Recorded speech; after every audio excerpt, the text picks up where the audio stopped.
Gravação iniciada. Ok. Retornando à sessão, passo a palavra à doutora Denise, item 31 da pauta, a empresa Pittler, Máquinas Limitada, processo final 2011-88. Doutora Denise, está com a palavra. Presidente, só para esclarecer que o item 31 e o item 33 são iguais. Então, eu vou ler o item 31. Ok. Está com a palavra. Trata-se de manifestação de inconformidade contra o despacho decisório que não homologou as compensações declaradas em razão de glosas de notas fiscais optantes pelo Simples e de CNPJ cancelado, bem como a utilização de saldo credor restante em períodos posteriores. Tempestivamente, o interessado apresentou sua manifestação de conformidade, alegando em síntese que adquiriu produtos intermediários que dão direito ao crédito, sendo que tais notas fiscais foram simplesmente desconsideradas, sem fundamentação, portanto, requer o reconhecimento do seu direito creditório e a correspondente homologação das compensações. A DRJ considerou a matéria não impugnada, reputada como incontrovérsia e insuscetível de trazida à baila em momento processual subsequente. E resignado, o contribuinte apresentou recurso voluntário, no qual requer a revisão de ofício dos lançamentos pela administração tributária, sanando o equívoco ao cumprimento do procedimento que constou no acórdão.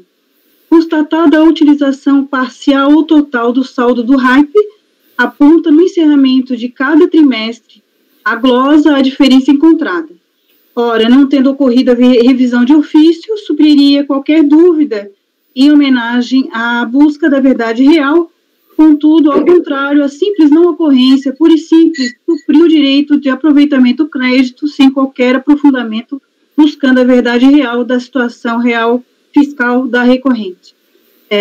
Pede também conversão em diligência, objetivando a busca da verdade material. Esse é o relatório, presidente. Ok, pode passar o voto, doutor.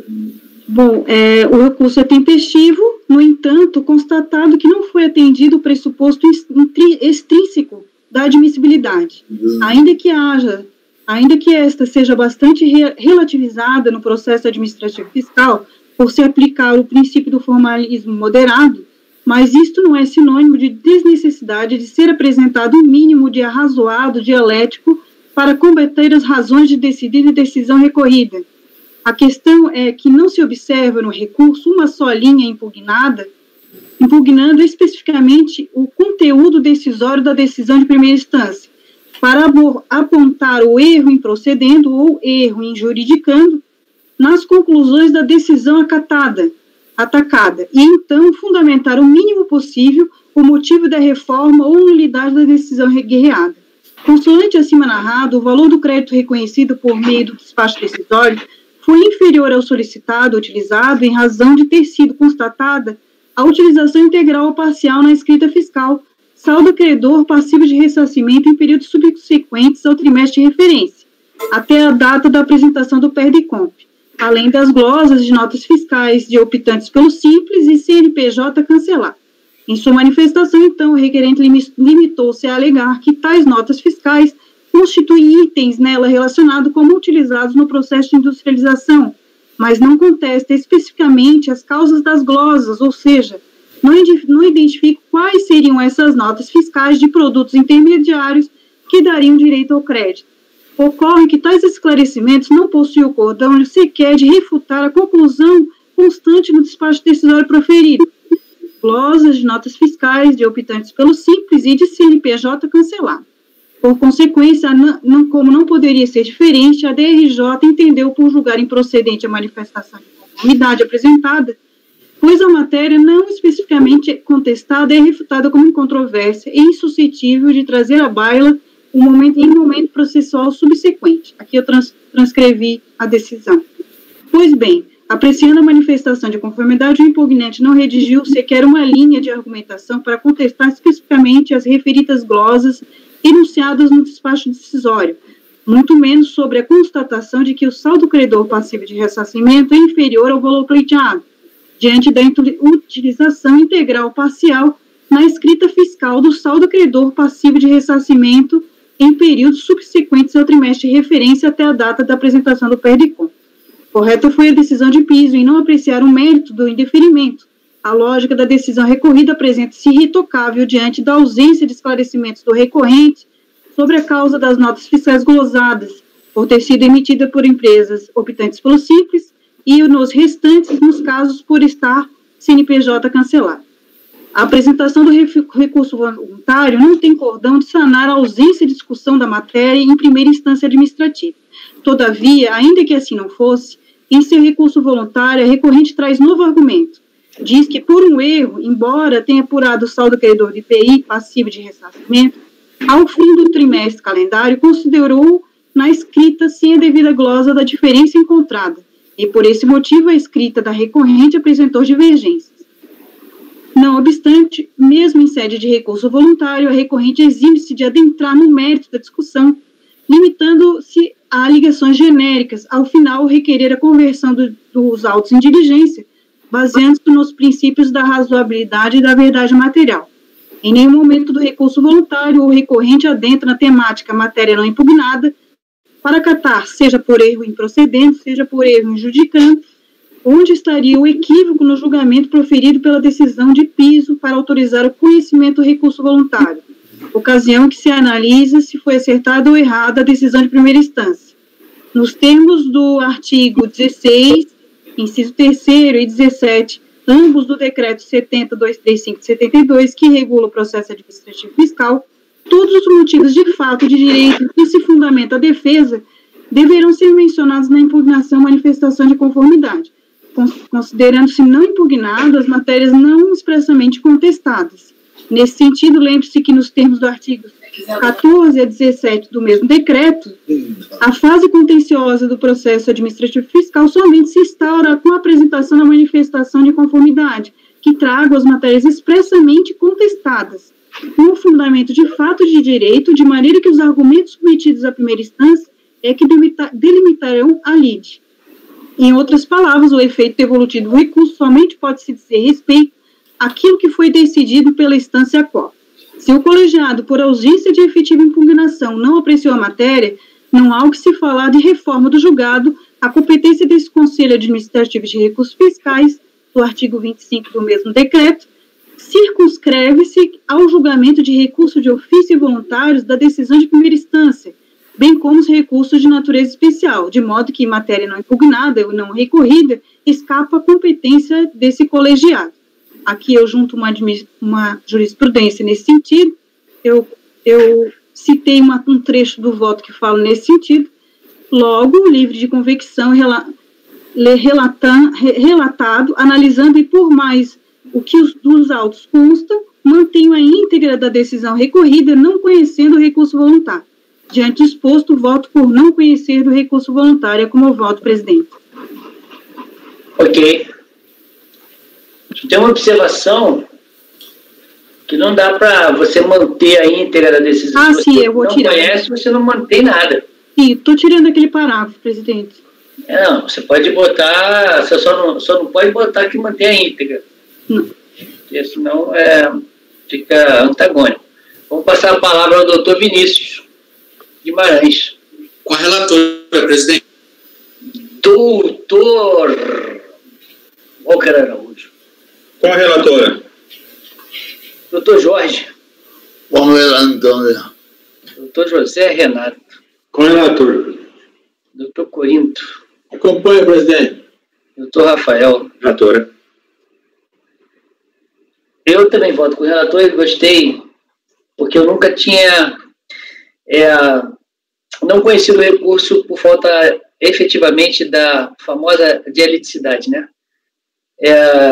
Essa semana até estava lendo e até dei uma incrementada em um voto meu que fala desse princípio, botei alguns artigos, que o STJ, inclusive, ele já ampliou o artigo 489, que diz sobre decisão não fundamentada, para recurso.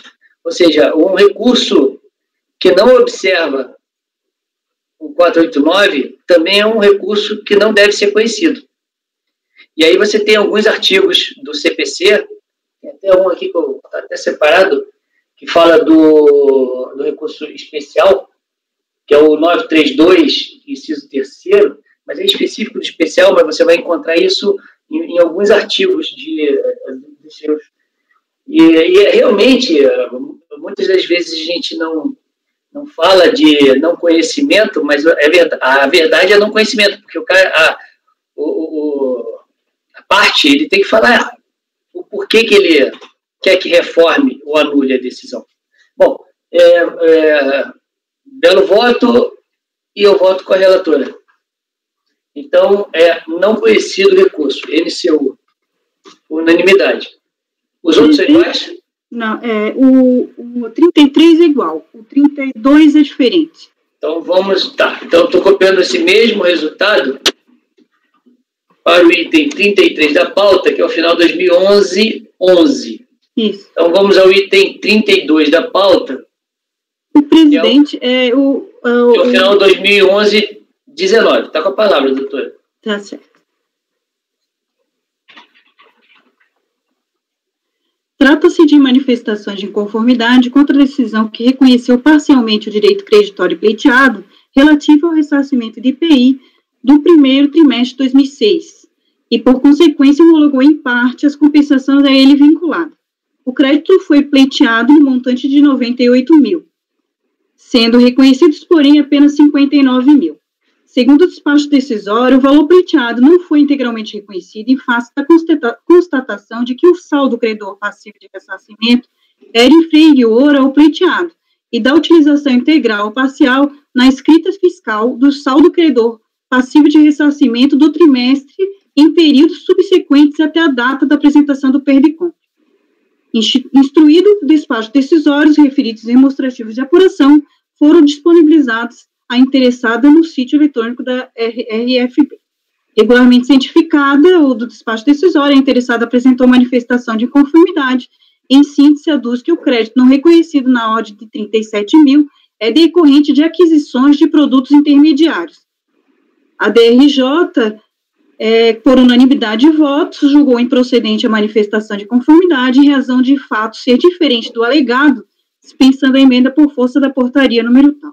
O acordo de folha 130 em diante, restou demonstrado que o argumento exposto na manifestação de conformidade sobre não terem sido considerados créditos derivados de entradas de produtos intermediários é improcedente, e que, na verdade, de acordo com as informações constantes nas planilhas anexadas ao despacho decisório, em face da existência de inúmeros pedidos de compensação relativos a pedidos anteriores, parte do crédito solicitado já havia sido aproveitado em outras compensações, de modo que o saldo passivo de ressarcimento não é suficiente para compensar o débito informado nos PERDICOMs.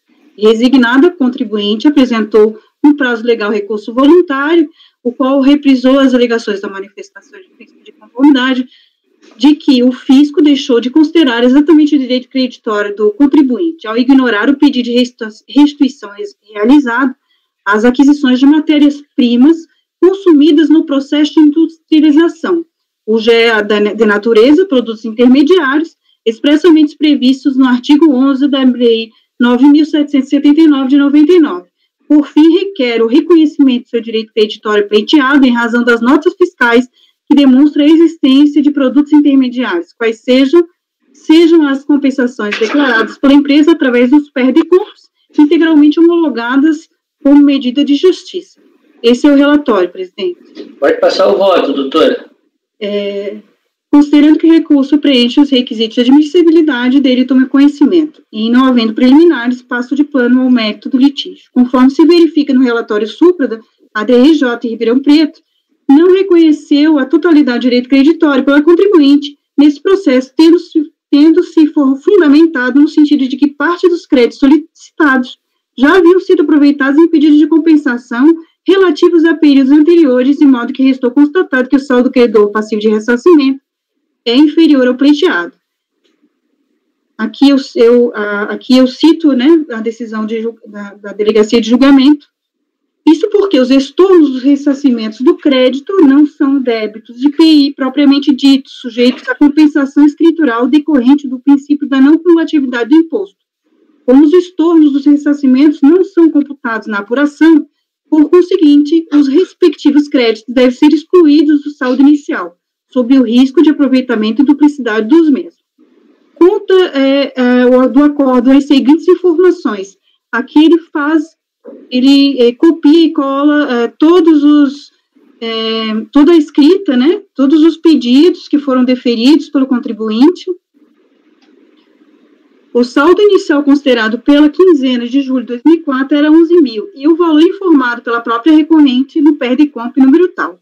Assim, confirma-se que não remanesceu saldo de crédito em períodos anteriores, possíveis de serem aproveitados no trimestre de referência, de modo que o demonstrativo de apuração dos saldos credores ressarcíveis deve ser igual a zero qual o exíbio demonstrativo. Aqui ele faz, eu vou dispensar a leitura, porque aqui ele faz a explicação de todos os demonstrativos ali que ele colacionou. Contudo, não há no recurso nenhuma palavra sobre as razões de decidido acordo recorrido, no sentido de que parte dos créditos solicitados já haviam sido aproveitados em pedidos de compensações relativos a períodos anteriores, pelo qual há de se desumir que a controvérsia não foi alvo de contestação por parte da recorrente, que se limitou a discorrer e comentar o mesmo argumento da manifestação de conformidade, totalmente desfocado do motivo determinante do despacho decisório em discussão. Há de se considerar, portanto, como não contestado o acordo recorrido, uma vez que no recurso nada foi dito sobre os motivos fundantes no indeferimento da manifestação de conformidade. Note-se que a recorrente, contrariando a regra prevista do artigo 17 do Decreto 70.235, arguiu questões alheias aos fatos presentes nos autos, e o pior é que não refuta o elemento central como controvertido, qual seja o fundamento fático que ensejou a homologação apenas parcial da compensação declarada, evidenciando-se a ausência de contestação e outros termos, a ausência da lide que torna o processo definitivamente julgado. Nesse contexto, tens que, por configurada a ausência de helicidade recursal, não se encontrando expostos de forma clara e objetiva os motivos da contrariedade e a necessidade de reforma da decisão acatada, o que inviabiliza o conhecimento desse recurso.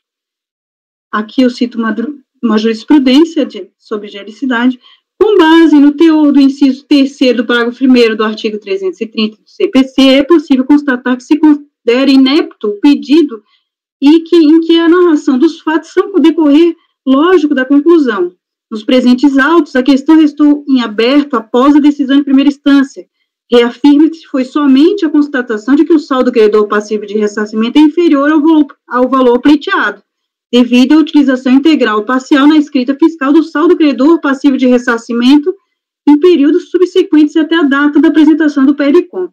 O pedido de reforma da decisão de primeira instância também evidencia desencontros dos argumentos aduzidos pela recorrente em relação à realidade dos fatos, uma vez que o valor do direito creditório não reconhecido não decorreu de glosas de créditos. Aliás, seguindo a recorrente, o direito creditório pleiteado está demonstrado nas notas fiscais que evidenciam a existência de produtos intermediários.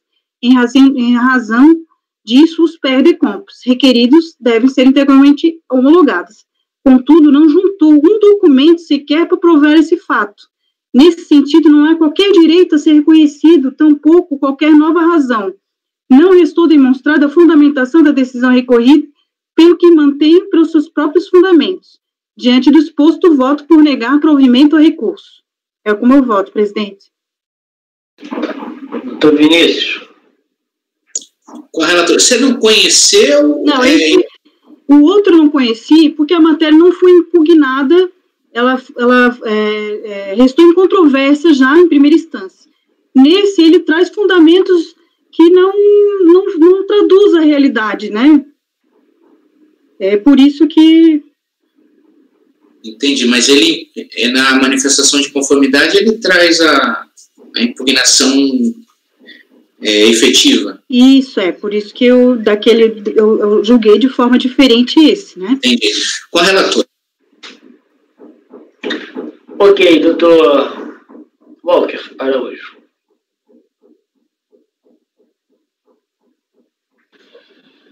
Com a relatora. Doutor Jorge. Com o relator. Zé Renato. Relator. Corinto. Presidente, eu confesso que eu fiquei um pouco... eu li o voto todo da relatora e fiquei um pouco confuso aqui, porque no bojo do voto, ela disse que usa, inclusive, o Humberto Teodoro Júnior para dizer que inviabiliza o conhecimento do recurso. Princípio da dialeticidade, etc. E aí eu estava pensando que tudo estava seguindo para não conhecer do recurso igual àquele outro. Corinto, só um esclarecimento é que eu, no final, acabei mudando o voto, então a íntegra do voto eu vou mudar ali. Eu reconheci que eu realmente errei ali, que no caso seria conhecimento e não provimento, então depois eu vou mudar o texto ali. Não conhecimento, então você vai tirar. Isso, eu vou mudar, porque no fim eu acabei... O Humberto Teodoro e tal. Tudo ali. Porque eu estava certo que você ia terminar de um jeito e você terminou do outro. É que eu mudei na última hora. Tá, beleza. Eu vou mudar ali, tá, o texto. Eu acompanho. Ok. Então o senhor está acompanhando a relatora? Sim. Tá. Doutor Rafael. A relatora, presidente.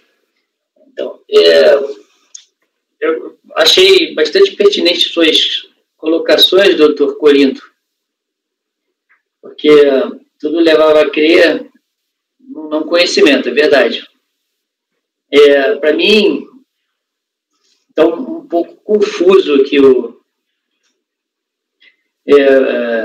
porque quando a gente pode usar essa ausência da dialeticidade como foi usado no voto anterior, para não conhecer, porque o cara simplesmente não fala qual é o motivo e acabou.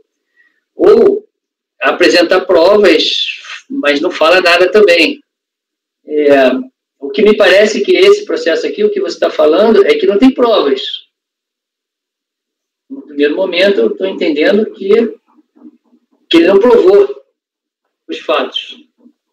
Mas ele disse alguma coisa sobre os fatos, não disse? Sim, é que ele fugiu do tema central, né? Ele fez um recurso de 3 páginas e realmente faltou dialicidade, né, nesse caso.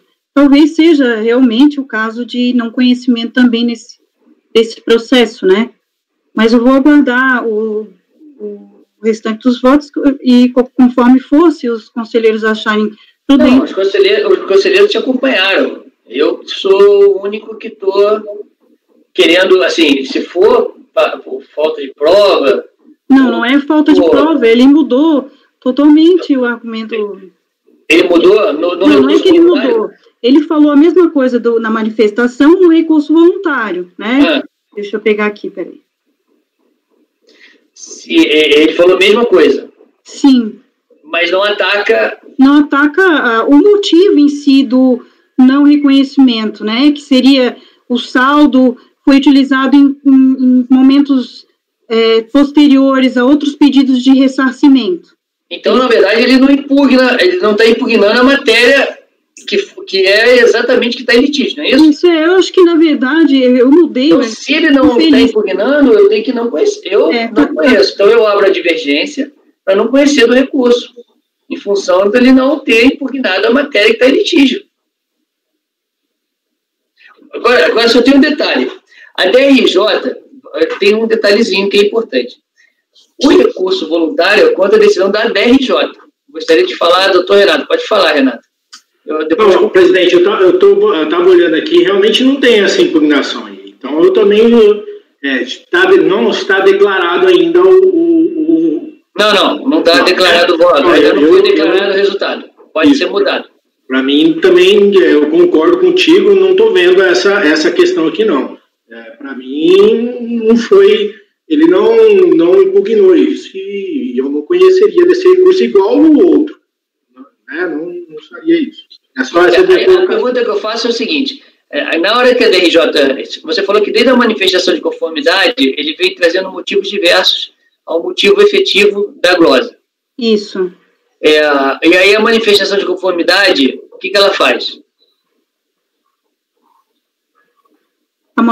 A manifestação diz que o argumento é improcedente e aí junta todos os extratos dos valores pleiteados anteriormente e posteriormente, dizendo que o motivo não é esse.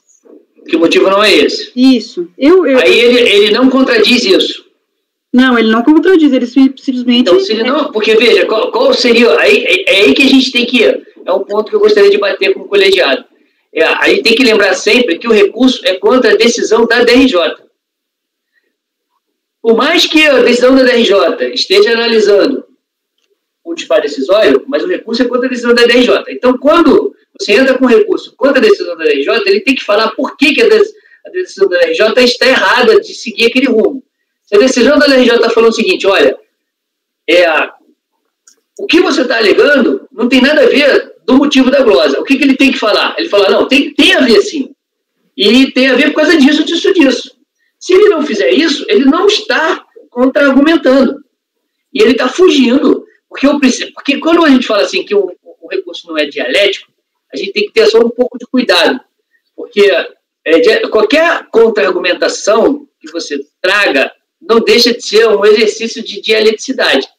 Mas quando a gente fala que falta dialeticidade em questão técnica processual, falta um contra-argumento, como eu digo, uma antítese, a tese apresentada pelo recurso anterior, pela decisão que está sendo vergastada, entendeu? Então a gente tem que ter só cuidado com o termo de faltou, porque senão a gente pode até usar de maneira imprópria. Não estou falando que está sendo usado de maneira imprópria, eu só estou falando qual é a maneira que a gente deve usar a falta de dialeticidade. Na minha visão, esse recurso é para não ser conhecido. Então, eu abro a divergência para não conhecer o recurso. Presidente... Me parece que eu sou vencido nisso. Não é vencido. Eu perguntei, logo no início do meu voto, eu perguntei, há contestação efetiva? Né? Eu fiz essa primeira pergunta. Porque, para mim, o teu voto estava direcionando para o não conhecimento. Aí eu imaginei, não, tudo bem, ela vai tirar tudo isso porque esse não é o caso daquele outro. Eu até achei que você estivesse lendo o mesmo, tivesse pego o mesmo Word e aproveitado dele e falar, não, esse outro caso é assim, mas não é bem isso, né? Esse já é enfim, se não há uma contestação efetiva, rebatendo os argumentos da DRJ, inclusive eu já julguei caso aqui nessa turma, eu fui relator de casos exatamente de IPI, assim, que o cara não rebatia, por exemplo, que o saldo foi consumido em períodos posteriores. E eu dei não conhecimento. Por quê? Porque o fundamento da decisão recorrida não foi trazido à luz no recurso voluntário, não foi combatido no recurso voluntário. Então, se não há contestação efetiva, obviamente é um processo de não conhecimento. Então o senhor está mudando o voto, doutor Vinícius? Com certeza. Então o senhor está abrindo a divergência. A senhora mantém? Como é que é? Eu vou mudar o final, porque é só a conclusão ali, né? Então eu não conheço o recurso. Peço desculpas. E se você olhar a sua emenda é nesse sentido. Sim, eu mudei em cima da hora. Entendeu? Como a sua emenda é nesse sentido, eu até ia chamar a atenção no final do voto disso. Tem que mudar a emenda, porque a emenda não reflete o julgamento. Ok, então vou colher de novo o voto como não conhecimento. Doutor Vinícius? Com a relatora pelo não conhecimento. Ok, doutor Walker Araújo. A relatora. Doutor Jorge. Antônio. Doutor José Renato. Pelo não conhecimento mesmo, porque na manifestação, você pega uma manifestação aqui, ele só fala o conceito da matéria-prima, o que é que tem que fazer, não fala onde foi nada, ele não fala nada. Então é pelo não conhecimento mesmo. Ok. Doutor Corinto. Acompanho a relatora com a nova interpretação, né? Ok, doutor. Doutor Rafael. Acompanho a relatora, presidente. Eu também acompanho o relator, então, por unanimidade de votos, não foi conhecido o recurso. Foi o item 32 da pauta. Vamos agora ao item... Caraca, que negócio é esse aqui? Só um minutinho. Isso sempre me gera um estresse, acho que eu vou perder as minhas anotações. Volta e meia, o meu Word para. Eu tento salvar, o Word para. Eu falo, ferrou. E aí, quando para, a gente nunca sabe se salvou ou não salvou. Olha que eu salvo a cada instante, mas... Mas você tem que... Ô, presidente, diga. O meu trava também, o Word. Minimiza ele e volta de novo que ele destrava. Ah, é? É. Pô, beleza, então tá aí a dica. Vou fazer isso na próxima vez. Não precisa fechar, só minimizar e voltar que ele destrava. Não, fechar eu não fecho de jeito nenhum, porque eu fico com uma cagaça de perder, né? A anotação. Não, minimiza e volta que ele destrava. Ah, então tá bom. Então isso é o problema. Então o problema é do computador. É dessa até assim atrás dele, sabe? Às vezes dá problema. Então, na verdade, é entre, né? Na verdade, é entre o teclado e a cadeira. Bom, item 34 da pauta, doutora. CISA-X. Processo final 2008-68, a senhora está com a palavra. Essa aqui me parece rápido, até para resumir, né? Vamos lá. Não dá? Vamos ver. Esse dá. Sim, essa questão de um crédito presumido, de insumos, de aquisição de pessoas físicas, que por força da decisão judicial vinculante, na forma regimental, o contribuinte tem razão. E outra discussão é a atualização da taxa Selic, que existe uma súmula 154, que é a legítima incidência da taxa Selic a partir do 16º, 361, descontado da data do protocolo do pedido. Não sei se os conselheiros entenderam esse caso, é aquele caso simples. Bom, primeiro que esse é o caso que deu incêndio ao repetitivo. Isso é. É a pessoa, que é a IN27. Isso mesmo. Ilegal, e a partir daí o ministro Fux mudou, falando que quando é declarado ilegal, o crédito deixa de ser escritural e aí ele vira um crédito passível de Selic. Aí tem um outro repetitivo que fala que você aplica a partir do 36, não sei nem falar esse número aí. Após os 361 dias da... 360 dias? No 61º. Obrigado, doutor Corinto. Quando chegar nesse dia aí, a partir daí você conta, não é isso? Isso. É isso que a senhora está votando? Isso. Tem só uma ressalva que o contribuinte, ele fala que os acréscimos moratórios decorrentes do ressarcimento hora deferido, contato da data do protocolo da transmissão do pedido de ressarcimento. Esse é o pedido dele, né? Primeiro dia. Tá. E aí, por isso eu coloquei na minha conclusão que é parcialmente provido. Porque, segundo a súmula CARF, é a partir do 10.361 dias, eu coloquei 360. Perfeito. Apontada a formalização do mesmo. Então, é parcialmente provido. Então, tá bom. Vamos escolher o voto. Doutor Vinícius. Doutor Vinícius. Com a relatora, presidente. Doutor Walker. Com a relatora. Doutor Jorge. Com a relatora. Doutor José Renato. Relatora, presidente. Doutor Corinto. Acompanha. Doutor Rafael. Relatora. Eu também voto com o relator. Então, foi dado provimento parcial por unanimidade. Nos termos do voto do relator. Ará. O 35 é igual, presidente, só muda os períodos. Ok, então estou copiando esse mesmo resultado para o item 35 da pauta. Vamos ao item 36, Duralex. Esse é aquele pedido de restituição em formulário em papel. O contribuinte, ele alega que ele não conseguiu formular o pedido segundo Só um minutinho. As disposições da IEN. Isso. E aí, resta nos autos aqui demonstrado que em período anterior,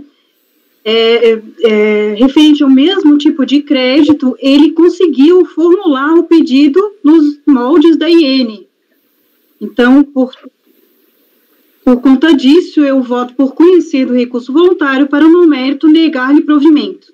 E qual foi o motivo que ele alegou?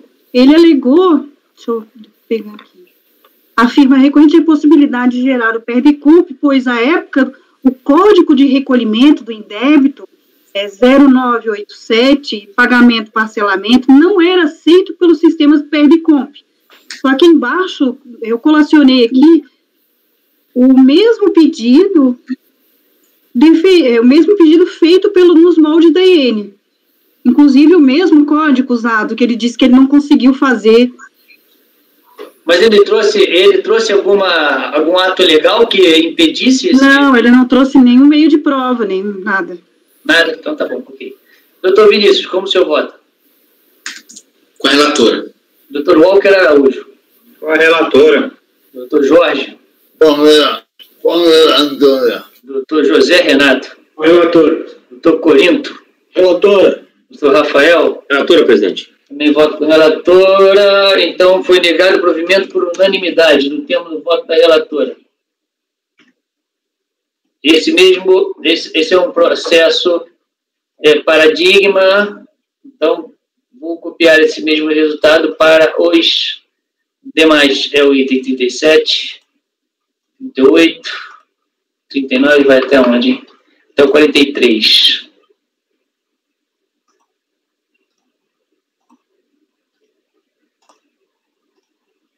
Tá, copiados. Agora o próximo item, doutor. Xerox do Comércio e Indústria. Item 44, José Renato é o relator. Processo final 2004-02. Doutor Renato, o senhor já está com a palavra. Presidente, vou resumir isso aqui. Isso aqui é um retorno de diligência, crédito presumido de IPI, e durante o processo aqui, foi verificado a existência do crédito, mas a DRJ negou porque estava faltando o livro Hype da época, e aí não conseguiria fazer a comprovação de que ele não teria utilizado nos períodos posteriores o crédito que ele está pedindo ressarcimento. Teve uma nuancezinha também aqui, porque ele estava apurando pela filial e pediu pela matriz, e aí depois reverteu isso, mas a diligência foi feita e foram juntados ao processo vários documentos, e a diligência chegou à conclusão de que, em que pese ele ter feito a escrituração de forma equivocada, não nos termos da lei, né, da 9363 de 96, em que pese ele não ter feito isso, o crédito realmente existe e ele não se aproveitou desse crédito, razão pela qual ele teria o direito ao ressarcimento. Então, eu estou aplicando aqui o que vem trazendo a diligência, tá, o relatório de diligência, e também tem aqui a questão da incidência da Selic no ressarcimento de IPI, que é o que a gente estava discutindo agora mesmo, que tem a súmula 154 do CARF, né, falando que deve ser aplicado a correção desde que ilegitimamente feita, né, não dado crédito ao contribuinte, a partir do 300º ou 300º, do jeito que o senhor quiser saber, 61º dia, tá, presidente? Então, esse meu voto aqui é votar por dar provimento parcial ao recurso voluntário, para que seja garantido o ressarcimento do crédito presumido do IPI, nos termos trazidos pelo relatório da diligência de folhas 1374 e 1376, devendo o crédito objeto do pedido ser atualizado pela taxa Selic a partir do encerramento do prazo de 360 dias para análise do pedido, para análise do pedido da contribuinte. Esse é como voto, presidente. Ok, deixa eu só... Eu vou copiar o seu resultado aqui, que está bem específico. Como é que fala o ano, hein? 300º. Hoje o Walker está muito sério. O que houve, Walker? Não dormiu nada hoje, isso? Nenenzinho, tia? Não, achei umas intercorrências aí, mas Achou umas intercorrências? Não, eu passei por umas intercorrências hoje cedo, aí tô melhorando. Ah, imagino. Aqui, só que tu tem que ajeitar teu voto, né? Porque teu voto é dar provimento. Tá. Dar parcial, verdade. Ficou faltando parcial. Lá no final. Dar parcial provimento. Isso. Eu vou copiar o teu. E dar parcial provimento ao recurso para garantir o ressarcimento do crédito presumido do IPI nos termos trazidos pelo relatório de diligência de afora citados, devendo o crédito objeto do pedido ser atualizado pela taxa Selic a partir do encerramento do prazo de 360 dias para análise do pedido 360 dias. A partir do encerramento do prazo de 360 dias. Tá bom, chega. Nos termos do voto do relator. Ok, senhores?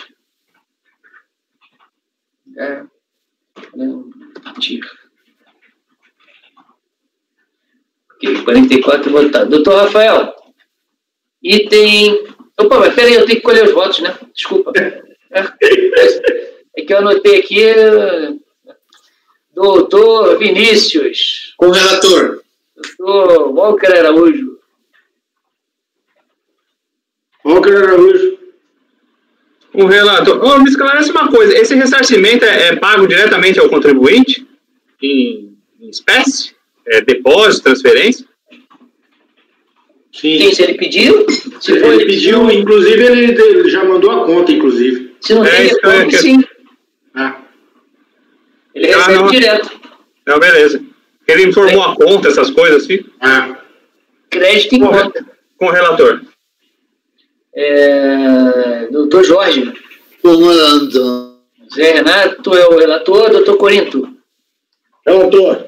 Doutor Rafael. Relator, presidente. Doutora Denise. Relator, presidente. Também voto com o relator. Então, acordo os membros colegiados, unanimidade de votos, em dar provimento parcial ao recurso para garantir o ressarcimento do crédito presumido do IPI, nos termos trazidos pelo relatório de diligência de folhas 1374 e 1376, devendo o crédito objeto do pedido ser atualizado pela taxa Selic a partir do encerramento do prazo de 360 dias, nos termos do voto do relator. Item 45 da pauta de relatoria do doutor Rafael. 45 e 46, presidente. Muda só o período. Tá, então vamos ao 45, final 2008-07. É ele mesmo. Ele é crédito básico presumido de IPI em relação à energia elétrica e a nitrogênio.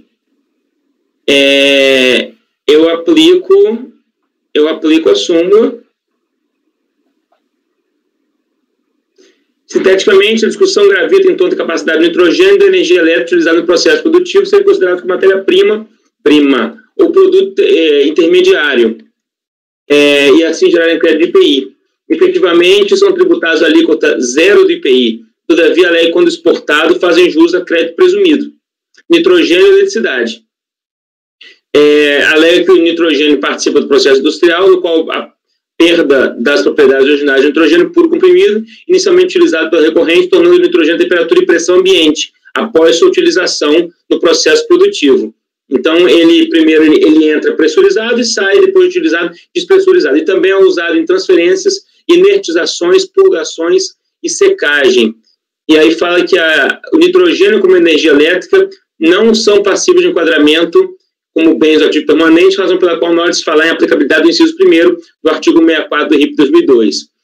Sustenta que a glosa dos créditos decorreu do parecer normativo 6579 e, no seu entendimento, não poderia ter contrariado o RIP 79 e o RIP 98, criando um requisito inexistente, que trata como ilegal e inconstitucional. Assim, pleiteia o direito de incluir na base de cálculo do crédito presumido de IPI os custos de energia elétrica e nitrogênio, com fundamento 9363. O acordo no subexame, lavrado 22 de junho de 2010, parte do pressuposto de que produtos não tributados poderiam gerar crédito presumido de IPI, e a discussão diz respeito a insumos que gerariam ou não esse direito. Todavia, com o advento da súmula 124, restou decidido que a produção e a exportação de produtos classificados na tabela de incidência do IPI, como não tributados, não geram direito ao crédito, na forma da súmula 124. A produção e a exportação de produtos classificados na tabela do IPI, como não tributados, não geram direito ao crédito presumido, de que trata o artigo 1º da 9363. No que diz respeito a intimações destinadas aos patronos, a pretensão encontra óbice na súmula CARF 110. Então, eu entendo que a eletricidade e o nitrogênio não podem gerar créditos, tanto por serem classificados na tabela de incidência do IPI como não tributados, como pelo que na exportação eles não integram o produto. É como voto, presidente. Ok. Só uma coisa. Esse nitrogênio é usado... Ele é alíquota zero. Alíquota zero. Ele é usado para quê, esse nitrogênio? Ele é utilizado... em algum momento ele é utilizado como elemento de compressão, porque ele afirma que ele é comprimido e depois ele sai a temperatura e pressão ambiente. E também é utilizado em inertizações, foi o que eu entendi é o uso mais comum dele. Inertização, purgação e secagem. Tem alguns produtos que eles não devem ser secos com ar, porque é característica do ar. Então, a indústria utiliza o nitrogênio, que é um gás inerte. Eu entendi. Ele é alíquota zero ou é NT? Deixa eu checar aqui. Porque uma hora você fala que é alíquota zero, outra hora você fala que é NT, eu não estou entendendo. Porque a NT tem súmula CARF. A NT é súmula 20. E tem outra súmula CARF aí, que é energia. Que energia não se... Você está jogando energia também, certo? Sim. Aí a energia, ela não pode ser pela 9363, ela tinha que ser pela alternativa. 12.273. Então, a alternativa ela veio exatamente para poder dar a possibilidade de você aproveitar a energia. E também a prestação de serviço, né? Isso. Mas aí é o 9, né? 9... Oi? Não, você tirou o som. Esse regime aí eu tirei o som? 3? Não, esse aqui é pela 9363. Então, a 9363 não dá energia. Súmula CAF 19 na veia. Porque energia. Fala lá expressamente que energia é vedado. O meu problema está no nitrogênio. O nitrogênio, o bem produzido é alíquota zero. Peraí, ele é utilizado para produto NT ou alíquota zero? Os produtos que ele vende são tributados pelo IPI alíquota zero, que é o tal do diuron. É a súmula 16, então. Peraí. O aproveitamento de créditos de IPI, matérias-primas, produto intermediário, material e de embalagem utilizados na produção, cuja saída seja com isenção alíquota zero, nos termos do artigo 11 da Lei 979 de 99, alcança exclusivamente os insumos recebidos pelo estabelecimento contribuinte. Mas isso aí é crédito básico. Ele está falando de básico e presumido. Esse é básico. O 11 da 977, eu sempre erro esse número, esse é crédito básico. Mas o nitrogênio não é no crédito básico? Não, mas ele está pedindo crédito da 9363, que é crédito presumido. Não, mas o presumido é na energia. Não, em tudo, não é? Ele pede tudo. Não, peraí. Olha só, o nitrogênio ele está pedindo para quê? Para crédito presumido ou crédito básico? Ele pede... Porque, ele pede... Lá no relatório dele está assim, o estabelecimento acima identificado formalizou o pedido de ressarcimento de crédito presumido e básico. Isso. De IPI, relativo ao quarto trimestre. Com base no artigo 11 da 979 de 99. A súmula 16, fala do crédito básico. A súmula 16 é esse daqui. Sim, beleza. O artigo 11. Então, tu precisa ver aí o que é o crédito básico e qual que é o crédito presumido, Rafael. Isso porque, na verdade, eu não consegui ver isso no voto, no final do voto dele. Não, tá no relatório. Por isso que eu fui no artigo 11 da 979. Eu entendi você. Eu só estou falando que lendo o voto, eu não consegui identificar que ele estava... Para mim, ele estava pedindo tudo pela 9363, porque eu não li eu estou lendo o voto dele. Eu fiquei em dúvida porque o Rafael ora fala em alíquota zero, ora fala em NT. Não. Deixa eu chegar aqui. E aí você tem toda a razão, Walker. O nitrogênio ficaria barrado nessa súmula que você falou aí. Que veda o... Eu acho que é isso, né? É perfeito. É que eu pensei que você estava... Porque eu estava pensando no nitrogênio por crédito presumido, e não por crédito básico. Crédito presumido...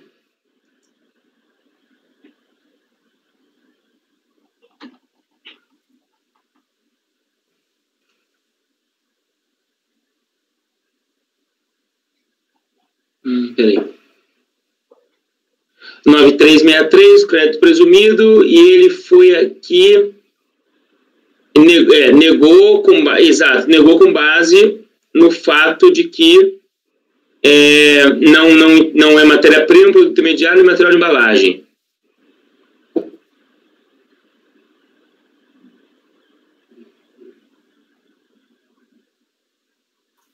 Bem, energia vai ser indiferente porque... Sim.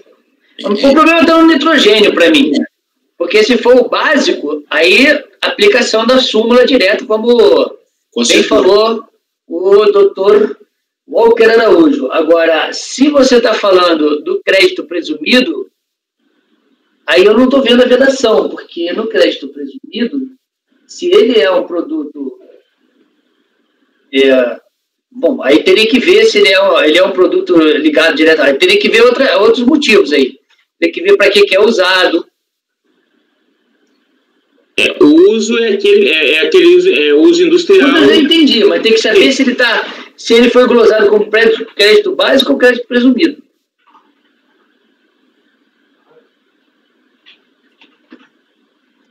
Deixa eu voltar no termo de verificação. Estou no TVF de folha 123.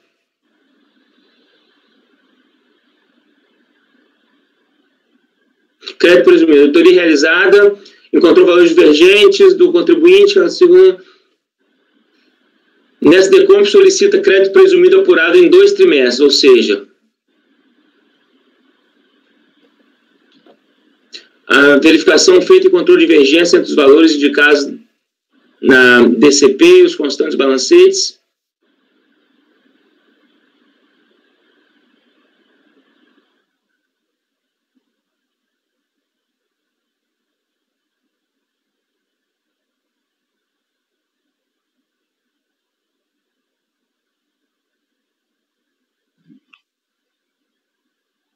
Não, é presumido, tá? É presumido. No teu relatório aí fala que é do presumido e que a fiscalização considerou os créditos básicos legítimos.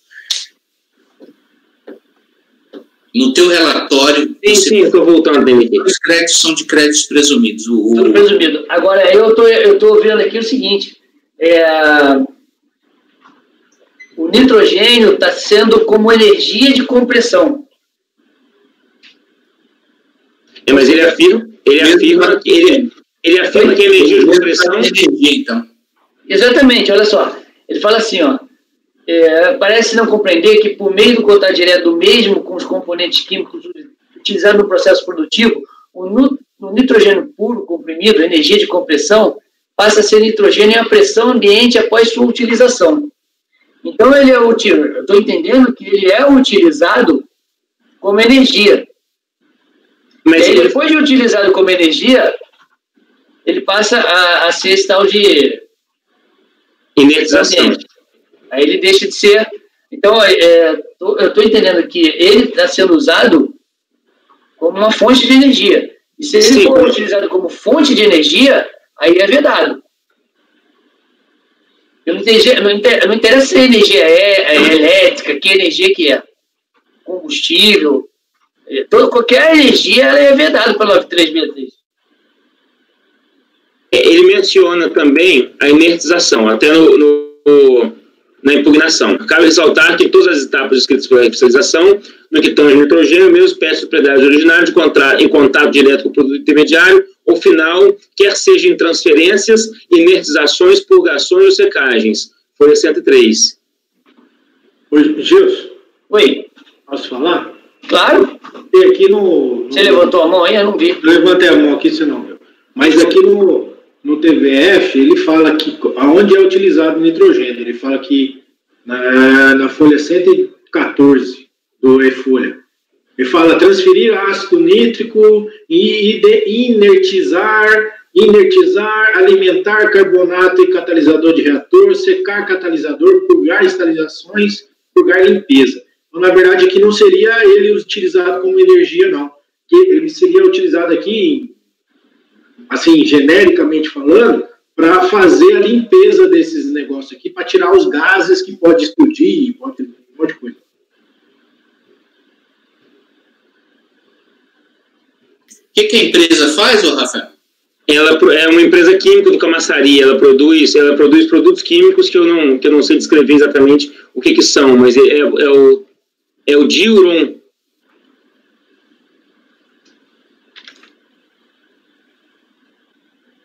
É o Diuron, é um produto químico.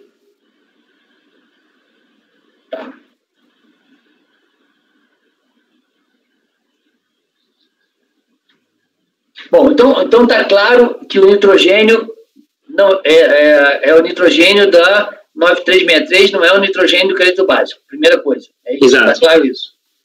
Tá bom.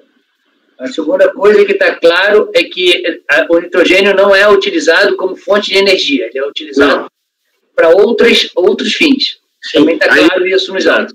Sim, a glosa aqui foi efetivamente da energia elétrica. Tá. E uma outra coisa que bom, aí sim, a súmula 124, Rafael, é para produção e exportação de produtos como não tributários. Aí eu pergunto produção e exportação de produtos classificados como não tributáveis, não geram direito.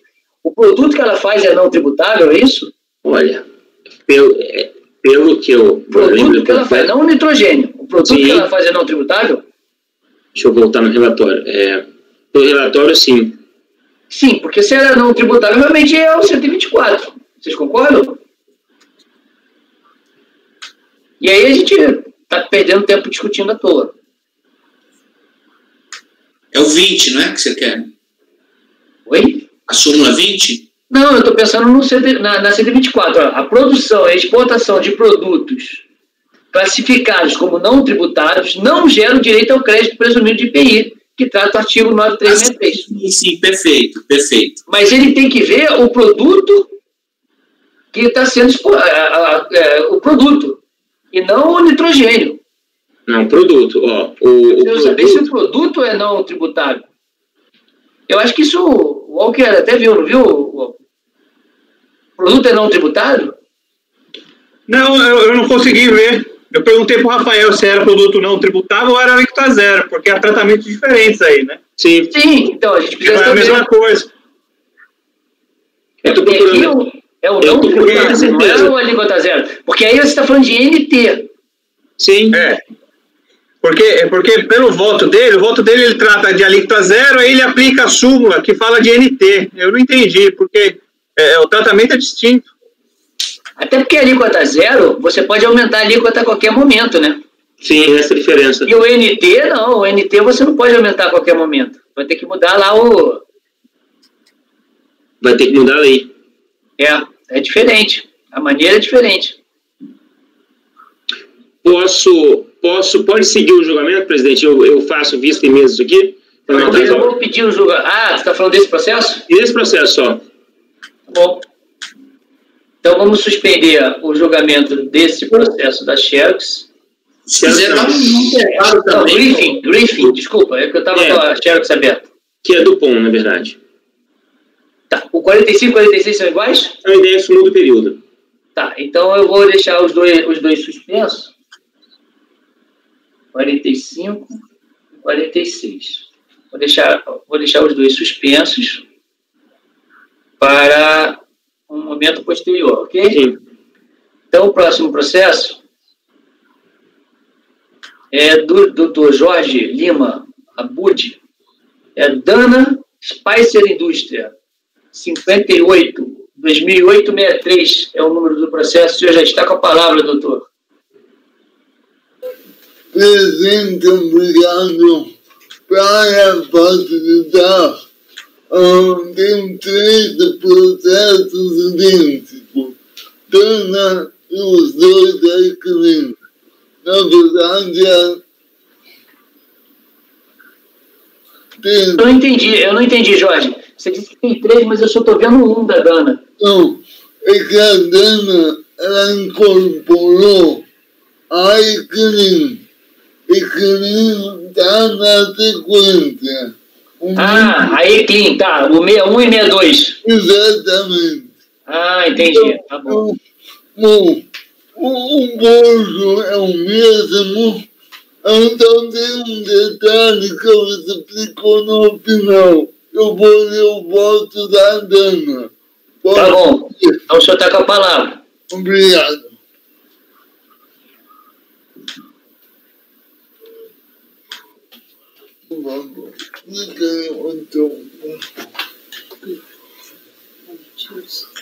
Tá. Em qualquer lugar.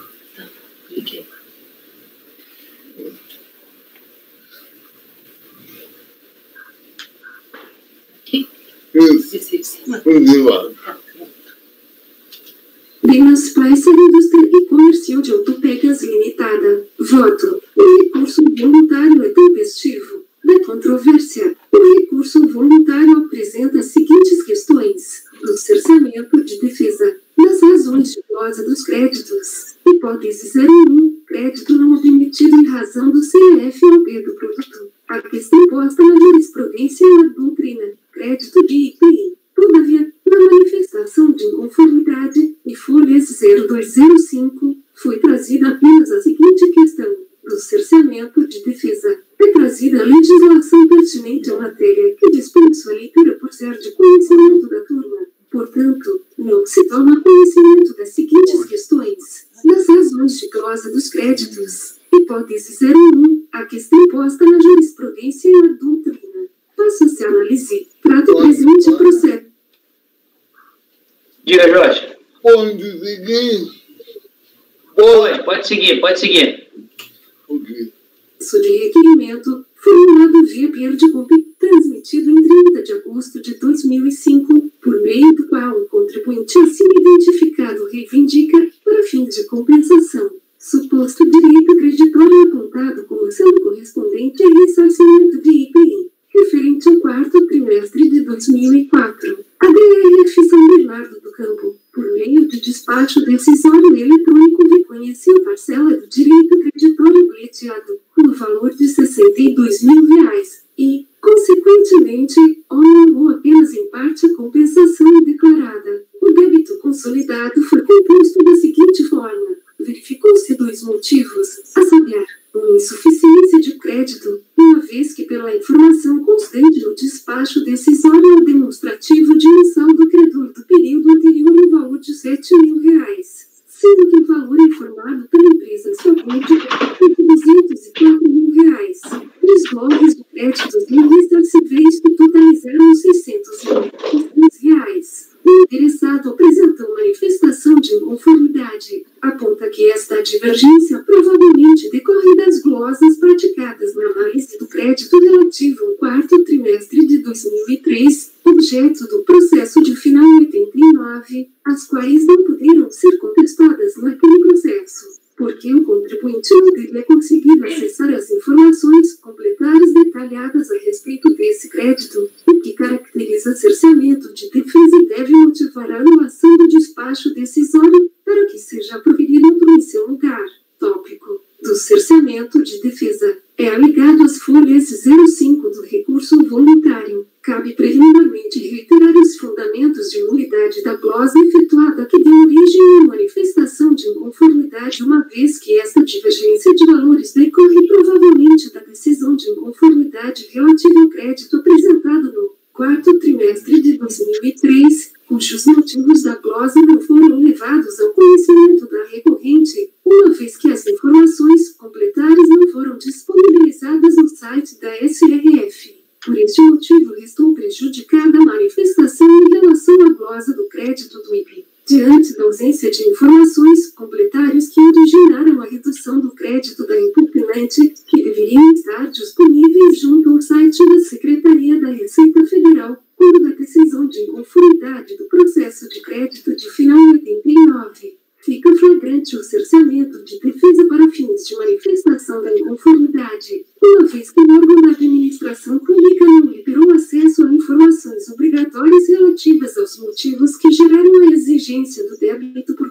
compensação do crédito DIP utilizado pela empresa. Assim, deve ser anulada a decisão administrativa em razão do cerceamento de defesa. Indispensável o seguinte relato: o recorrente transmitiu perda completeando o reconhecimento do direito ao ressarcimento e compensação do saldo credor de IPI apurado no quarto trimestre de 2003, no valor de R$19.000, que ensejou o processo administrativo fiscal de final 89. Mediante despacho decisório foi reconhecido o valor de R$11.000, em virtude de cláusula de créditos considerados indivíduos e da constatação de que o saldo credor passível de ressarcimento é inferior ao valor pleiteado. Contra esse despacho decisório foi interposta manifestação de inconformidade tempestiva, acompanhada de documentos, na qual o interessado alega inicialmente a nulidade por cerceamento de defesa, porque não teria conseguido acessar as informações complementares detalhadas a respeito do crédito, pois a consulta ao endereço eletrônico da RFE que constou no DD retornava apenas uma mensagem de erro, não disponibilizando os demonstrativos em questão. Diante dos elementos constantes nos autos, tal alegação foi considerada plausível pela DRJ em Porto Alegre, o que motivou o retorno do processo à repartição de origem para que fosse dada a ciência ao contribuinte do teor do demonstrativo referente ao detalhamento do crédito. Em resposta, o contribuinte apresentou a manifestação de inconformidade acompanhada dos documentos, no qual alega inicialmente a tempestividade da manifestação e, quanto ao mérito, contesta as glosas praticadas. Ocorre que o aviso de recebimento mostra que a ciência do contribuinte ocorreu no dia 13 de junho de 2012, quarta-feira, sendo esta data em que se considera feita a intimação. O artigo 210 e parágrafo único do Código Tributário Nacional estabelecem que os prazos fixados na legislação tributária são contínuos, excluindo-se na sua contagem o dia de início e incluindo, se o de vencimento que só se inicia o vencente de expediente normal na repartição em que corre o processo deve ser praticado o ato. Dessa forma, no presente caso, o prazo de 30 dias concedido para a apresentação de nova manifestação de inconformidade iniciou-se no dia 14 de junho de 2012, que caiu numa quinta-feira e encerrou-se no dia 13 de julho de 2012, sexta-feira, sendo que nas duas datas o expediente da repartição foi normal. Por decorrência, a manifestação de inconformidade foi apresentada fora do prazo, em 16 de julho de 2012. Ao contrário do que afirma o interessado, não foi apreciada pela empresa turma da Delegacia Regional de Julgamento em Porto Alegre, o que torna definitivo. Na esfera administrativa, o despacho decisório, a Delegacia Regional de Julgamento em Porto Alegre proferiu acórdão de manifestação de inconformidade, com a seguinte ementa: a empresa foi intimada do acórdão, via aviso de recebimento, em 29 de novembro de 2012. A empresa não ingressou com recurso voluntário. Logo, para o processo administrativo fiscal de final 89 houve a decisão administrativa definitiva, não havendo assim repercussão no presente processo. Sendo assim, conheço do recurso voluntário em parte nego provimento ao recurso do contribuinte. E com o voto, Jorge Lima de relator. Tem, Jorge. Doutor Vinícius, o senhor está com a palavra. Não entendi isso aí. Vou precisar entender isso aqui. É confuso, então vamos por partes. A primeira coisa a ser considerada é lá em cima. Lá em cima, tanto é que eu queria parar o voto. É o seguinte, ele apresenta várias coisas no recurso voluntário. Eu estou fazendo todas e só estou ficando com tópico cerceamento de defesa. Vocês entenderam isso?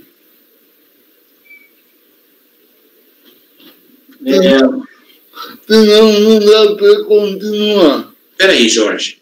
Qual que é a relação desse com 89? Primeira coisa que eu... Calma, Vinícius, calma. Calma. Senão vai dar confusão. Vamos por partes.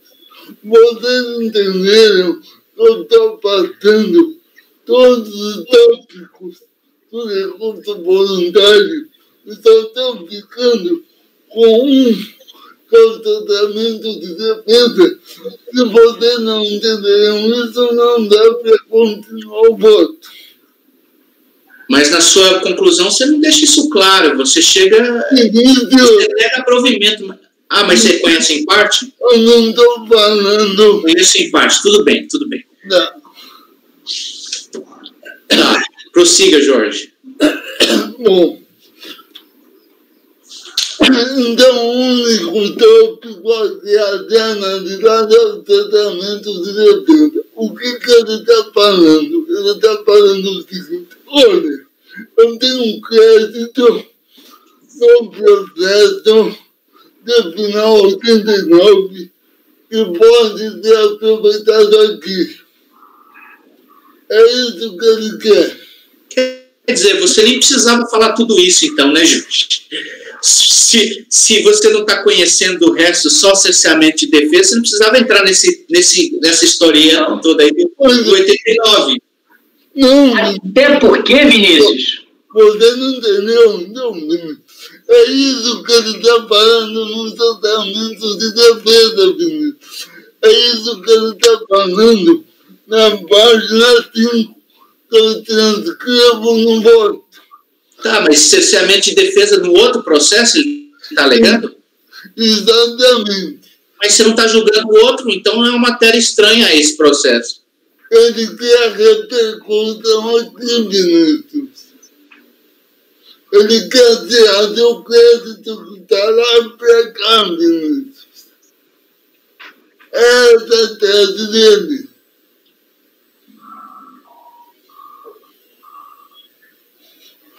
Olha. Entendeu? Tá, mas ele alega isso na manifestação também? Isso que ele está trazendo agora, cerceamento de defesa no 89, ele alega na manifestação? Sim. Então você pode conhecer dessa matéria. Agora, a forma que você está tratando com ela, eu acho que não é a mais ideal, porque você não pode discutir o mérito do cerceamento de defesa no outro processo. Eu não estou discutindo o mérito. Você tem que simplesmente falar assim, olha, essa questão do cerceamento de defesa que você está trazendo aqui nesse processo deve ser ventilada naquele outro processo, que você não está jogando naquele outro. Já foi. Aqui está confundendo, calma. Aquele processo já acabou. Certo. Enterrou. Ele quer trazer para cá. Eu estou relatando o quê? Que lá já houve decisão definitiva. Todo esse relato é para mostrar o quê? Que no 89 já tem decisão definitiva. Beleza, entendi. Ô Vinícius. Sim. Vinícius, se você olhar o relatório da DRJ, que é ali na folha 2, ele fala assim: o contribuinte alega inicialmente que o saldo credor do demonstrativo de crédito de 7 mil, e quando o PDComp o valor foi de 204. Uhum. Ele fala que essa divergência de 204 para 7 mil vem das glosas que foram praticadas na análise do processo, naquele processo. Certo, 89, 2009, 89. E que ele disse que não pôde, aí não interessa, o fato é que ele diz que não pôde naquele processo, porque não teria como acessar as informações complementares, mas isso não importa. Mas ele disse que essa diferença vem de lá. Porque ele não contestou lá. O que ele está buscando é contestar aqui o que ele deveria ter contestado lá. Isso, perfeito. E aí ele fala que é um cerceamento de defesa, porque a DRJ, porque ele não pôde contestar lá, e ele teria, para não cercear o direito dele, a possibilidade de contestar aqui. E o argumento dele, hoje cerceamento de direito de defesa. Oi? Onde está o despacho decisório? Eu não estou achando. O despacho decisório, eu não sei, eu estou na defesa. Porque pelo que eu entendi do contribuinte, ele fala que, pelo fato dele não ter tido acesso e oportunidade de se manifestar lá, e o fundamento da glosa foi com base na decisão lá proferida, aí ele alega cerceamento de defesa. Porque, pelo que eu estou entendendo, ele fala que o fundamento utilizado pela fiscalização para manter a glosa foi a decisão proferida naquele processo, que não está aqui. Aí ele fala, como eu não tive acesso ao processo lá, e não foi trazido aqui, eu estou com meus direitos de defesa cerceado. Por um lado, ele até teria razão. Se o fundamento do despacho decisório fala assim, a glosa já foi decidida naquele processo lá, e ela glosa aqui e não traz os fundamentos, nada, ele tem uma certa razão. Eu queria olhar o despacho decisório, porque se foi isso, ele tem uma certa razão. Porque o despacho decisório tem que trazer os fundamentos que motivaram lá para ele se defender aqui. Eu estou presumindo que é isso. A alegação dele é meio confusa. Eu estou extraindo isso. Seria um cerceamento de defesa neste processo, e não naquele. Neste processo, não naquele.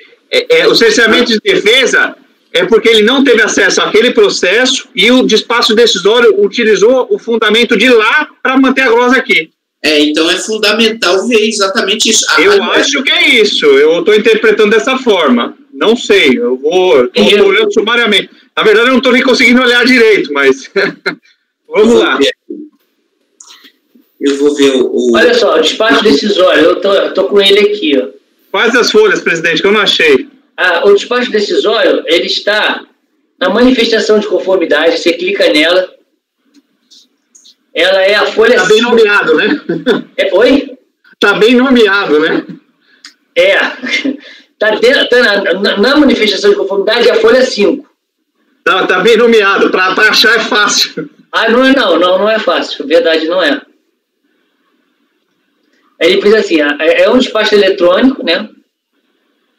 O valor do crédito solicitado foi de tanto, o valor do crédito reconhecido foi de tanto, o valor do crédito reconhecido foi inferior ao solicitado em razão do seguinte motivo.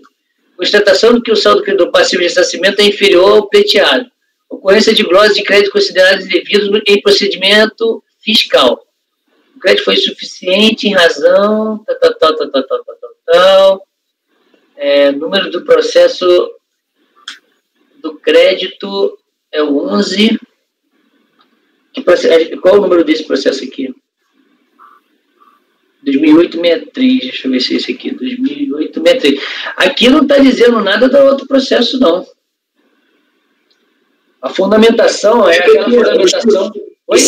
É porque esse despacho decisório, ele tem um extrato com os detalhes. Tem, o extrato está numa outra folha. Isso, o que a gente tem aqui é só a capinha dele. Então, mas o extrato está numa outra folha, está no documentos diversos. Beleza. Despacho decisório, análise de crédito. Período de apuração. Crédito ressarcível, glosas, reclassificação, crédito ressarcível ajustados, não ressarcível, glosa, reclassificação, débitos ajustados. Você viu? Você viu ali? Sim.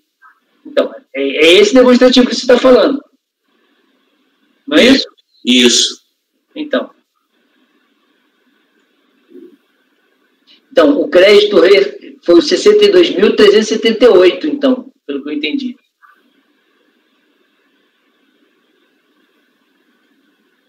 O reconhecido, valor solicitado utilizado, 130 mil.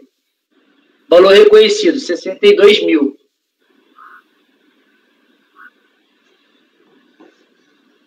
E que, por acaso, nem bate com esse valor que vocês estão falando. Exatamente, hein? Tem que entender... Não tem nada a ver esses valores daí com os valores que ele falou.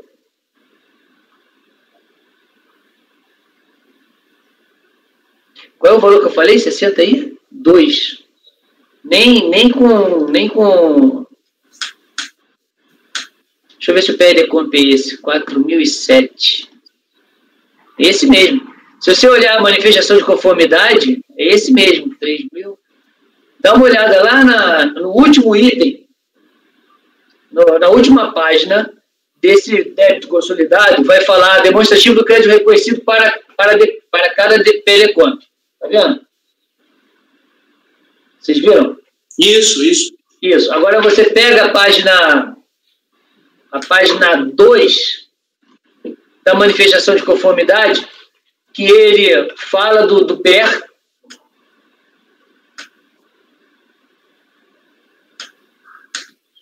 E fala aqui, ó, valor principal... aqui é o valor do débito, que é 68 mais 13 mais 40, que deve dar os 100 e poucos mil aí que ele falou. Deixa eu ver se é isso. 68, 526, mais 13, 705, mais 40, 115. 122, 346.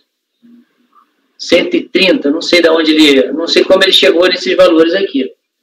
Mas o fato é que esses 7 mil aqui e 204 não tem nada a ver. Aí, Walker, o que pode ter acontecido é o seguinte, veja, pode ser débitos de períodos anteriores, que deve ser esses 204 e 7 mil aqui, essa diferença aqui, deve ter sido, ele acha que tinha 204 e reconheceram 7 naquele processo. Se ele tivesse 204, sobraria para o período posterior. Veja, estou só supondo, mas não estava escrito isso em lugar nenhum, né? Pô, então ele nem recorreu direito. Não. É uma suposição minha.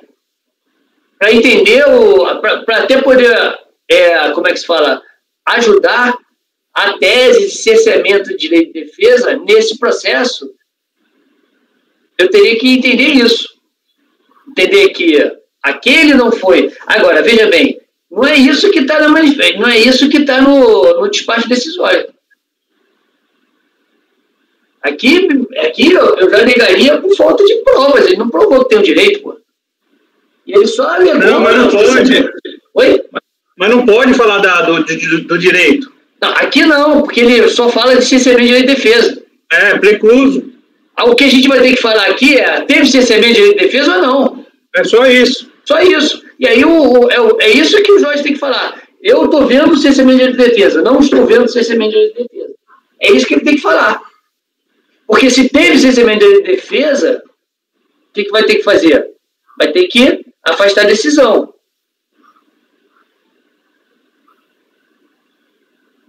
Eu, particularmente, não estou vendo cerceamento de direito de defesa nenhuma aqui. Mas olha, esse cerceamento de defesa que ele alega é naquele outro processo. Então, não é... Pior ainda, é que a gente está tentando dar um jeitinho que o cerceamento seja... Uma vez que você não especificou as coisas do outro aqui, e está negando com base no outro... Não, ele não está falando... É um pouco diferente do que o Walker pensou no início. Se é diferente... É mais na linha do que o Jorge estava colocando mesmo. A alegação de cerceamento é que é o seguinte: naquele outro processo, de final 89, ele não pôde se manifestar. Então, não é exatamente cerceamento de defesa deste despacho por falta de algum elemento de informação. Essa matéria é estranha aqui. Sim, então, exatamente. Então, por que o Jorge entrou na questão lá de intempestividade de manifestação? Eu não entendi. É por isso que eu falei no início. Eu falei, olha, isso aqui... Eu trouxe uma matéria. Eu trouxe a matéria. Para eu falar que a matéria é estranha, eu tenho que contar a história. Mas você não está falando que a matéria é estranha? Olha só, Walker, o que o relatório da DRJ fala assim, né? Devidamente cientificado, o interessado apresentou manifestação de conformidade na qual alega inicialmente que o saldo credor tal. Provavelmente decorre das glosas praticadas na análise do crédito relativo ao quarto trimestre de 2003, objeto do processo tal, as glosas, né, as quais não puderam ser contestadas naquele processo porque o contribuinte não teria conseguido acessar as informações complementares detalhadas a respeito desse crédito. Então, assim, a narrativa é de que naquele outro processo ele não contestou as glosas porque não teve acesso às informações. Então, quer dizer, é uma matéria estranha nesse processo, realmente. esse cerceamento de defesa que o Jorge está atacando aqui é uma matéria estranha, porque na verdade, uma alegação que foi trazida num outro processo. Não cabe a gente ficar analisando isso aqui agora. Mas aí não é a questão. Aí a questão fica o seguinte: se a DRJ falou que não teve cerceamento de direito de defesa, e ele está reclamando que teve cerceamento de direito de defesa, a gente vai ter que conhecer para falar se teve ou não teve. Ah, sim. Entendeu? Então a gente não pode falar, porque na verdade a lide ficou nisso. A lide agora julgada é essa. Porque o cara está falando, ó, dessa forma não se acolhe a presente alegação de cerceamento de defesa, uma vez que tenha sido saneado o processo referido do interessado, e por consequência no exame dos pedidos de ressarcimento relativos ao período, como é o caso do pedido de requerimento, não que modificar em decorrência de eventuais reflexos advindos de reconhecimento facial no caso relativo ao quarto trimestre de 2003. No mais, deixou o contribuinte de contestar as glosas. Então, o que a gente vai ter que estar analisando aqui é se houve ou não o cerceamento de direito de defesa. Então, eu não vejo como não conhecer. Eu vejo como conhecer e falar que não houve. E corroborando isso que você está dizendo, Gilson, eu li o voto do Jorge até o final. Ele detalha direitinho tudo o que aconteceu naquele outro processo para dizer que não houve cerceamento de direito de defesa, mesmo naquele processo. Mas não tem que fazer isso. Sim, mas acontece o seguinte, foi trazido para ele isso.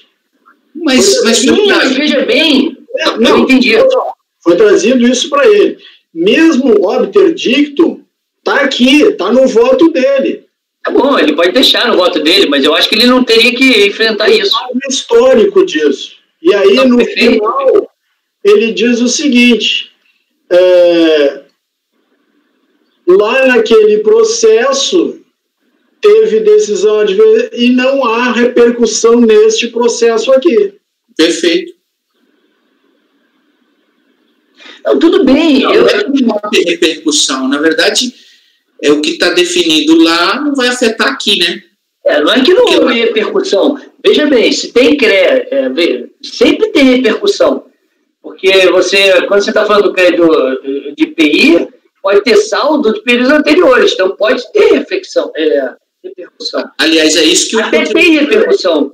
Você dá zero ou seja, se ele não teve crédito para passar para o mês seguinte, qual é a repercussão? É não ter crédito para o mês seguinte. A repercussão aí é não ter. Você pode ter uma repercussão positiva ou nula. Nula que eu digo assim, tem repercussão, só que o saldo é zero. Então ela tem repercussão. A repercussão não tem nada para aproveitar. Concorda? Repercussão tem. Eu acho que tem que ser um conhecimento mesmo dessa questão do cerceamento no outro processo. Não cabe a gente falar isso aí. Eu acho que a DRJ falou até demais.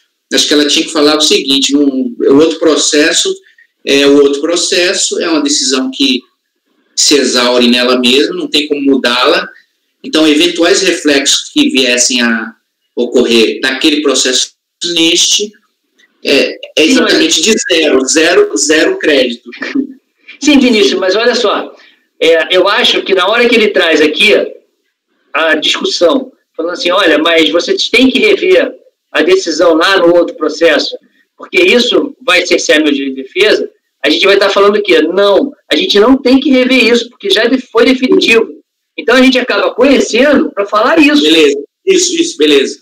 Ele lá não tinha que ter conhecido. Aqui a gente tem que conhecer para falar, não, falar isso tudo que você disse, mas eu tenho que conhecer e falar que não cabe essa discussão.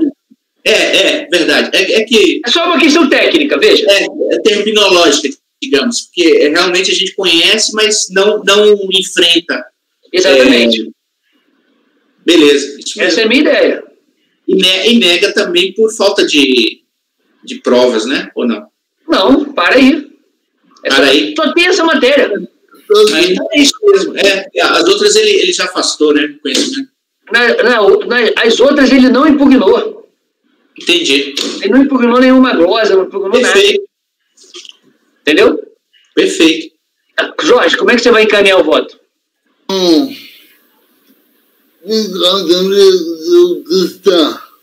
Oi?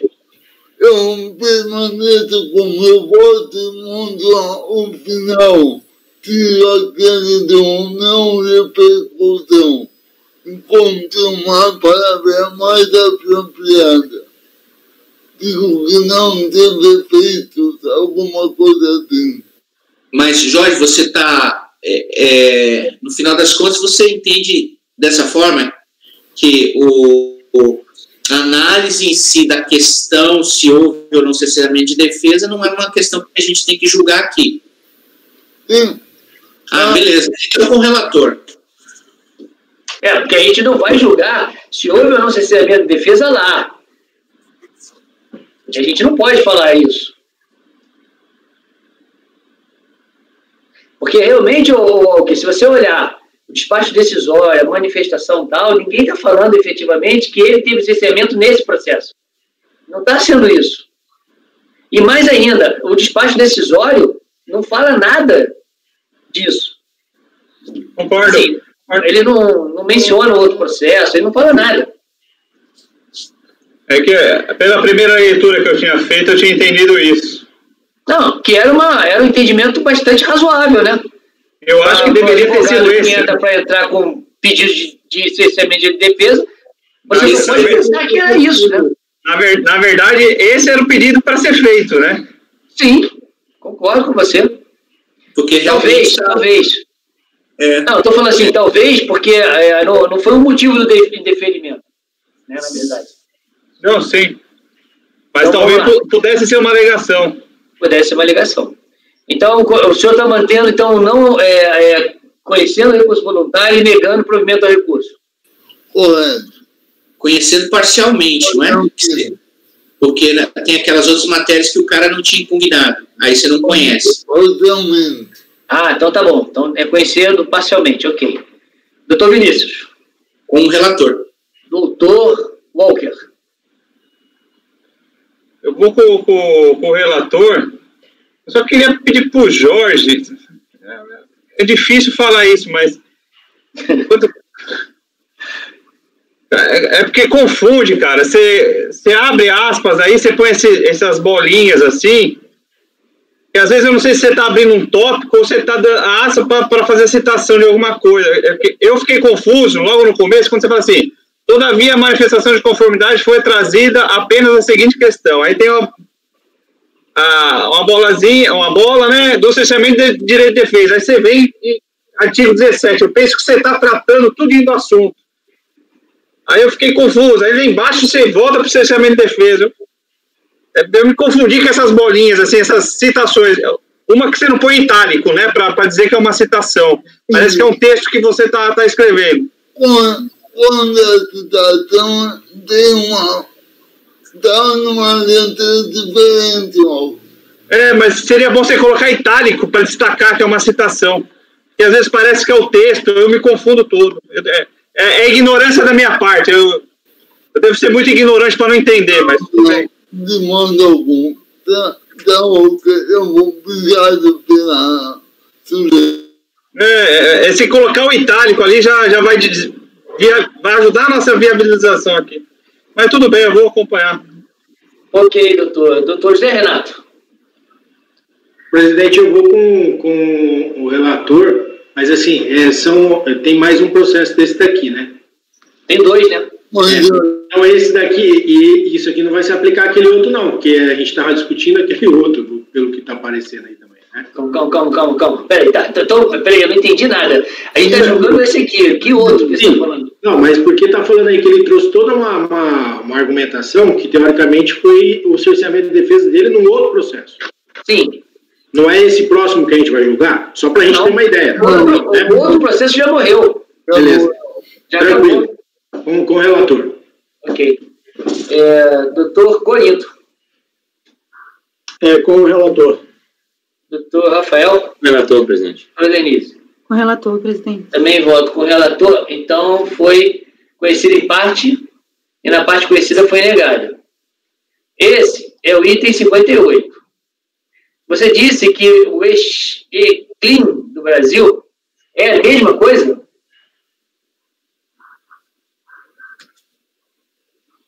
Senhores, vocês querem dar um intervalo? É a mesma coisa, viu? É a mesma coisa. É a mesma coisa, única diferença, único detalhe é que no final do voto,